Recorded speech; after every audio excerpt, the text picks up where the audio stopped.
we're here today to get the thoughts of the panel, and really it's an open conversation, but there are a few slides that we'll just quickly cover off to set the scene.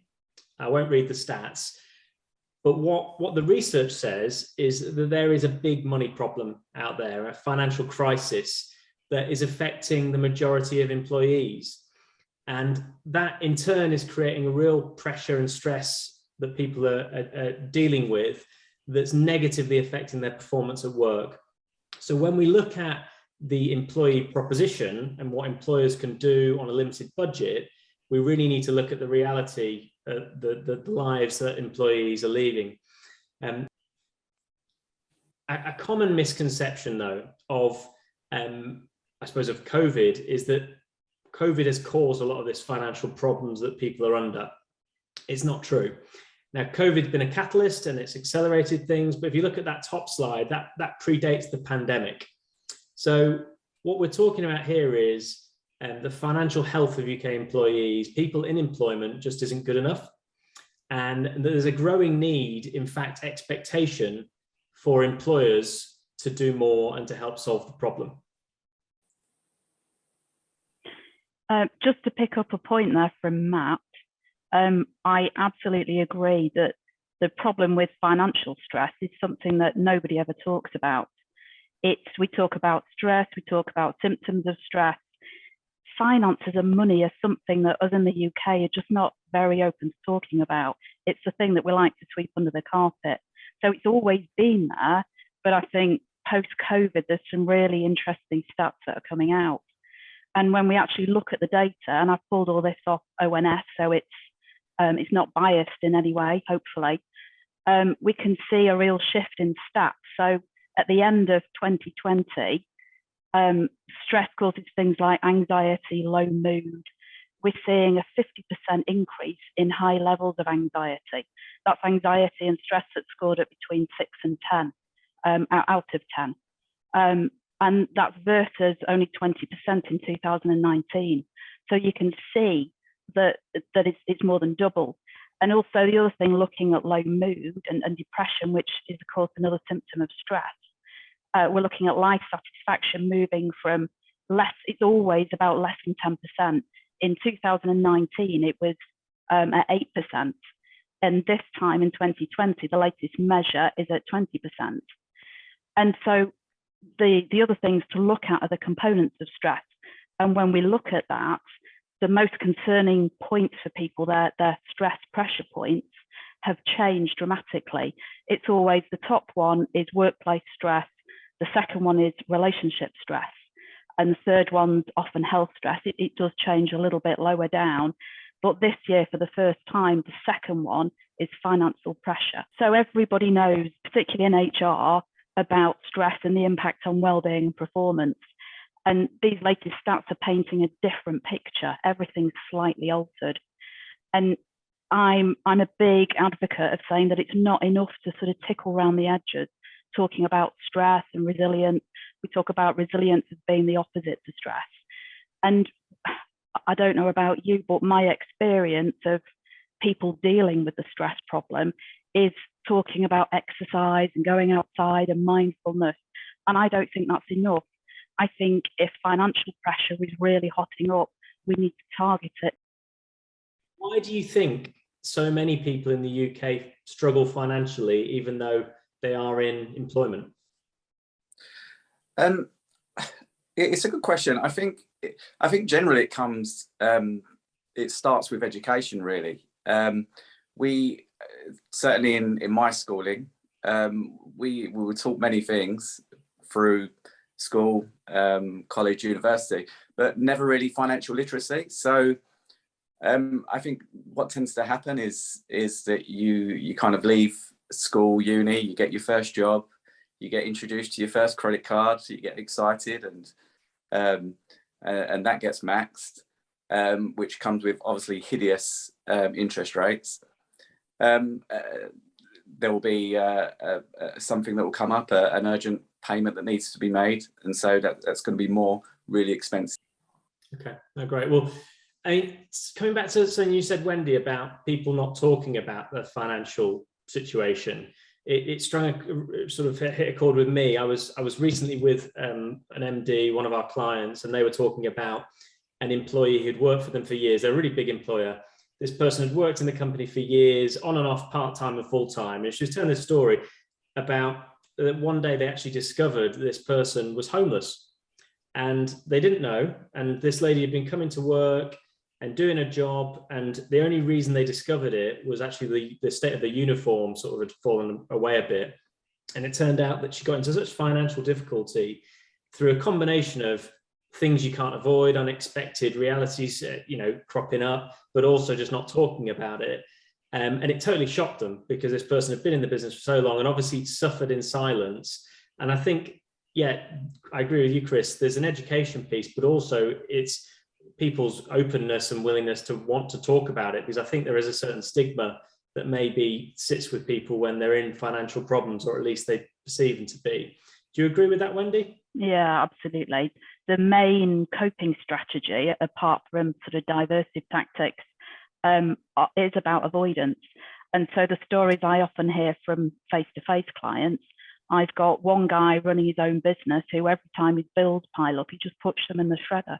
And it's very therapeutic for him to shred those bills and just ignores them till all the demands come in.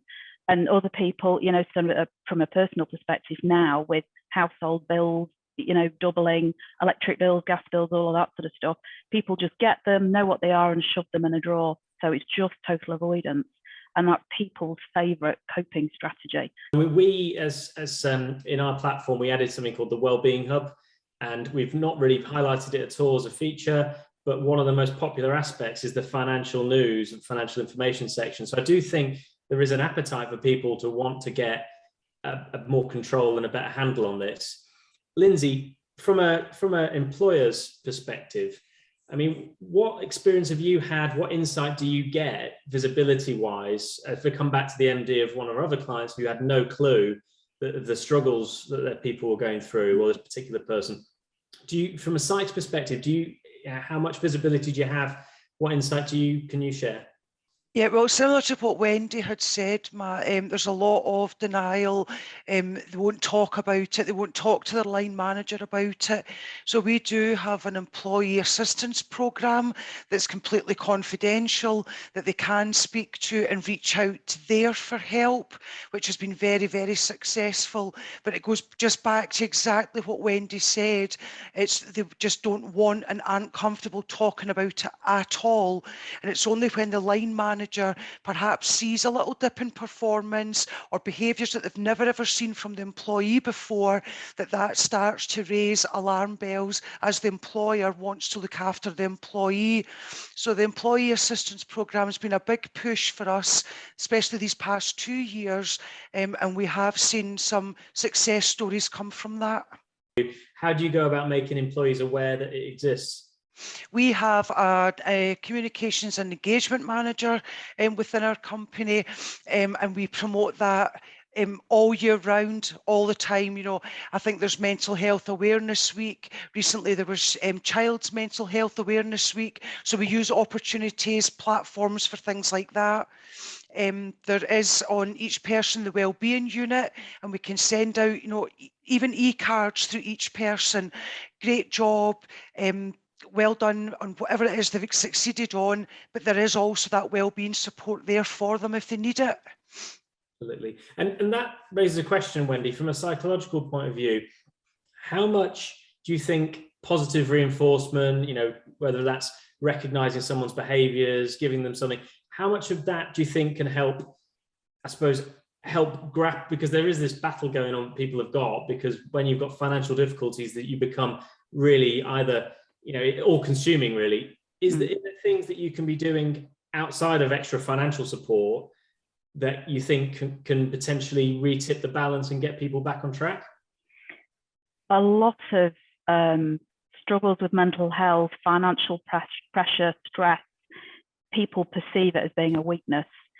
So they're most unlikely at work to talk about it. So although there's a huge stigma about talking about finances in the UK, particularly at work, people will be even more unwilling to talk about it. And I think that it's about having an open conversation, communicating about stuff, destigmatizing it, and building people's confidence. It's like you were saying about positive recognition, that is going to build people's confidence to a point where you develop a rapport, develop their confidence. And at that point, people are more likely to talk about what's really going on and what they're struggling with. And we've obviously talked about the problem, and it seems obviously like it's a huge challenge for many people. Let's talk solutions now. Chris, what would you recommend for employees? I mean, is there any advice you could give, you know, from your accounting background, from your finance background, to the employers could then share with their people around better protecting themselves financially? You know, are there things that just most employees aren't aware of that are out there that could help them, even if it's in small steps? Because, you know, it is about taking those small steps to get maybe some more healthy habits established. I think that's now on head, healthy habits. It's obvious, but people don't tend to do it. It's having that that discipline to put a percentage of your salary away each month. You know, I think so many people live to their means. Even if they were to get a pay rise, they tend to increase their means as opposed to seeing that as added money and maybe putting that aside. But just having that discipline to say 5% every time I get paid, 5% is going to be a standing order, you know, put it in an ISA. You know, I know interest rates aren't amazing at the moment since the 08 crash, but having that discipline to have a portion of your salary going into a kind of a nest egg or a emergency account if something goes wrong, I think will mentally help employees as well. Absolutely, and I mean, it's very in line with what we've done. So what we added to the platform 3 or 4 months ago was for the ability for employees to link their salary into a savings pot. So, you know, it was this idea that automatically every month an amount of money could go into this savings scheme, whatever you want to call it, because you might be building up for Christmas, or you might be, you know, just having a financial cushion in reserve for you to then be able to access when you need. Crucially, that you mentioned the low interest, to make it a no-brainer, we give 6% interest on that saving. So we're really trying to do everything we can as a provider to be better than best value, to help encourage people to put money aside and just develop those better financial habits. It's funny you say, even if people get a pay rise, they spend it. I'm probably a similar sort of bracket. You do spend what you get, what you earn. The stat I read recently was that over a quarter of high income earners spend beyond their means. So I think, again, there's this preconception when you talk about financial pressures that employees are under. Certain employers might say to themselves, well, actually, we pay really high salaries, so we're probably immune to this problem. Well, over a quarter of high earners, I think that classification was over 100 grand a year or 150 grand a year, they're in the same boat. And I think probably, Wendy, to your point, the denial is probably even greater in the higher income bracket than it will be in other brackets. Yeah, very much so. A lot of people will say to me, oh, it's all right for the private practice clients I've got, you know, they're all high net worth individuals. They all suffer just as much. Disposable income is relative. They all spend up to whatever they're earning. It's exactly the same. Absolutely. And absolutely. It's all, I think, all well and good saying that, you know, employers should do more, and, you know, that there's a kind of, you know, a responsibility to look after their employees in this way. But there's also a financial reality for companies to consider. And obviously, COVID's not helped. You know, many companies over the last couple of years have struggled. I mean, Lindsay, from a Sykes perspective, you know, not just with each person, but how have you managed, you know, have you had to reduce spend in certain areas? It's obviously been tough times. You know, from a company perspective, what can you share? I think the biggest shift is, you know, the budget's there. It's always there. I think the biggest shift for us has been going from the bricks and mortar model to the work at home. It's still keeping staff, keeping them engaged and supporting them. You know, budgets are signed off years or a year in advance, so we know what we've got, we know what we can play with, we know what we can spend. It's just about moving budget to where it's needed now. And again, I go back to this work at home model. Chris, Is there any support still available for companies? Obviously, I know there was lots of grants at the time when the pandemic hit. Is there still, from a financial perspective, stuff that companies could be taking advantage of to help the company themselves alleviate the pressure? The simple answer is yes, but it's not very well advertised. Hopefully, fingers crossed, we're kind of over the worst of COVID now. But as you say, with COVID kind of passing, a lot of those government grants and subsidies for businesses are kind of going with it. So what we're kind of left with is, at a local level, there still is that opportunity, but it's more per location, per borough, and you have to do your research and meet a number of different criteria. But there is still some available if you look hard enough into it. Okay, interesting. I mean, one thing we did as a part in response to COVID was, we increased the way the platform worked. For when an employer buys reward budget through the platform to give to their people, we actually introduced a 10% uplift free of charge, which we gave as partly in response to what was happening. And what was really interesting, and I assumed incorrectly, I assumed that because of the financial pressures company were under, that they would use the 10% uplift in effect to spend 10% less. So they've reduced their budget and therefore benefit from the 10% we gave to keep spending the same amount. We didn't see that at all. We saw that in spite of the financial pressures companies are under, that they took the extra 10% and gave it out to their people, which I thought was a really great message, really, that actually, employers, everyone wants the same thing. Everybody wants to do more as much as they can. So I thought that was a really nice message, and it shows that there is an overarching desire to do good and help. I mean, Chris, and this is probably the least interesting question I'll ask you, but it's something that I know people do want to find out about. When it comes back to the financial pressures companies are under, a lot of companies shy away from reward and recognition because of the tax implications. Some of that is about just shining a light on how it really works and any potential ways to reduce the tax bill to make it more affordable for employers.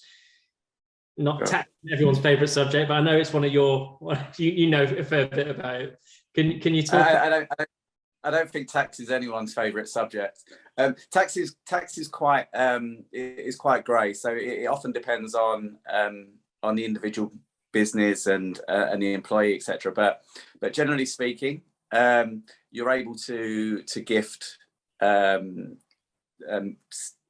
staff up to a value of £50, which is tax-free, and you can do that unlimited times throughout the year. The only caveat to that is if it's a director, and then it's capped at 300. I've worked with a number of large companies though who would go down the route of gifting their staff to a higher value, and they take care of the tax on behalf of their workforce. It's through a PSA agreement with HMRC. Okay, so we're getting to the point now where, and we'll throw it open to other questions, but I'd like to ask each of the panel to summarize in their own words kind of what you think the key takeaways are for employers at the moment, and some of the key challenges we've touched on, but some of the key solutions and things they need to be thinking about and potentially investing in. Wendy, do you want to kick us off? I think it's giving people some support around financial stress in particular, making it an open conversation, getting some stuff on board that helps people, not in terms of divulging personal information, but what to do, how to handle it. Absolutely. It seems like the kind of that confidentiality piece is absolutely paramount. Yeah. Okay. Chris, you want to go next? Just to add to that, I'd probably just say that with financial stress contributing to absence, and that's not to mention if your employees are stressed, that obviously is going to affect their performance. Then just from a financial point of view, for a business, it makes perfect sense to be investing in this area. And although it can be hard to quantify, for sure you're going to see financial benefit that's going to outweigh the investment in this area by looking into things that you can do to improve your employees' financial well-being. And Lindsay, so from Sykes' perspective, how would you round things up? Yeah, I absolutely agree with Wendy. You know, it's hard to get people to talk about stress at any given time, but when it becomes financial stress, it is very, very difficult. However, picking up on what you said, Matt, about reward and recognition, when you do reward or recognise staff, and it has worked, we've seen it work on a couple of occasions, not only are you rewarding them for a job well done, but we'll use the platform as an example, and you reward somebody that £50 worth of e-points and that Chris says we can do tax-free. You've got no idea what that's done for them financially. So not only do they feel rewarded for doing a good job, but the financial difference that has made to them. And that does, or it can, we have seen a couple of occasions where it's began to open up those conversations. You know, that £50 you gave me, I was able to upgrade my broadband. I was worried about not being able to upgrade it and I would lose my job, and that knock-on effect. So it doesn't always, but it can start those conversations, which I think both Wendy and I agree are really, really crucial. Absolutely. No, and I think a lot of that comes down to timing, right? As you say, it can be the difference in certain scenarios. But I think if you can deliver that message, be it a financial reward, because you've got the budget, you can do it, great, then that can mean the difference. And as you say, it can get people to start talking about money. But also there's loads of research to show it's not just about the financial reward, it is about the recognition. It's about feeling recognized and valued, feeling part of something, linked to the financial side. There's a lot of uncertainty people have got in their heads. If they've got difficulties, they've got self-doubt. We talked about the work at home model. That's been majorly stressful for a lot of people. Some people have taken to it really easily, I'm assuming, Wendy, in terms of the research that's out there. Yeah, I mean, some people have loved it. Some people it's really played to the strengths, but the people that you find it's played to their strengths are the people that like to avoid anyway. So it's sort of colluded with the way they want to be. So it's not necessarily the healthiest model for them. So help is available, but doesn't always get sought. Is there a correlation between a generation that's maybe more influenced by appearance and how they're perceived than maybe generation? Without doubt. I know from my private practice clients, and we know from a feed about the research, you're working more and more with clients' identity and sense of self. There's more and more perfectionism coming in, and this is all the distortion from social media. And again, this feeds into the whole financial stuff. And when I was looking at some stats to put together, the biggest portion of the population that are affected are younger people in the workplace, because they've got different value and belief systems, and a lot of that is blamed on social media about the perfectionism and the celebrity status stuff. So they're encouraged to spend more than they earn, and of course they're usually in the lower income bracket. They're building up in terms of their career, and so all these things are pointing to the most financially affected post-COVID are the younger population. And I imagine it's also coupled with accessibility. Nowadays everything is instantaneous. You can instantly place a bet on a football match or on a race or whatever it might be in the click of your fingers. And I think if you go back 10 years, 15 years, it wasn't as easy to think, as reckless maybe and impulsive, coupled with, as you say, that perfectionist self-image piece. And there's also the interface, because everything's online and everything's that little bit more remote. It's not real, is it? It's not parting with cash and pound coins now that were notes. It's different. It doesn't feel real. It's not real. It's virtual. Yeah. It's easy. Yeah, possibly too easy. And I think that does loop it back nicely to this education point. And I think, Keith, it can't happen soon enough, early enough in people's lives. And maybe it is partnerships with companies like that. And I think, but it comes back to, from an employer's perspective, what can you do? I think the more education and training and tools and practical tools, as well as theoretical tools, you can empower employees with, that message then gets cascaded down to their children and so on. So I think, there are things that we can do. It isn't about stop social media and prevent, the world that we live in. We live in this amazing world of opportunity for so many people. But I think it comes down to, as an employer, investing in the right things that your employees can help themselves, but also can create the right role model for their children.